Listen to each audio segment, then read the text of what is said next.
சர்வ வல்லமையுள்ள தேவன் உயிரோடு இருக்க மரித்தவரை நாம் ஆராதிக்கவில்லை, ஜீவனோடு கூட இருக்கிற உயிர்த்தெழுந்த தேவனை ஆராதித்துக் கொண்டிருக்கிறோம். ஆம், அவரை போற்றி பாடுவோம். இது உயிர்த்தெழுந்த நாள். இயேசு இன்றும் ஜீவிக்கிறார் என்று சொல்லி அவரை மகிழ்ச்சியோடு கூட ஆராதிப்போம். அல்லேலூயா.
Hallelujah.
ஆண்டவரும் இரட்சகருமாகிய இயேசு கிறிஸ்துவின் உயிர்த்தெழுந்த வார்த்தைகளை உங்கள் ஒவ்வொருவருக்கும் கூறிக்கொள்கிறேன். கர்த்தர் தாமே உங்களை ஆசீர்வதிப்பாராக.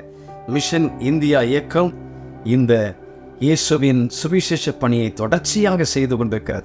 நீங்களும் எங்களோடு கூட இணைந்து செய்ய உங்களை அன்போடு கூட அழைக்கிறோம். அவருடைய இறுதி கட்டளை இது. அதை நிறைவேற்றுகின்ற பொறுப்பிலே நாம் ஒன்றாக இணைந்து செயல்படுவோம். கர்த்தர் உங்களை ஆசீர்வதிப்பாராக. God bless you.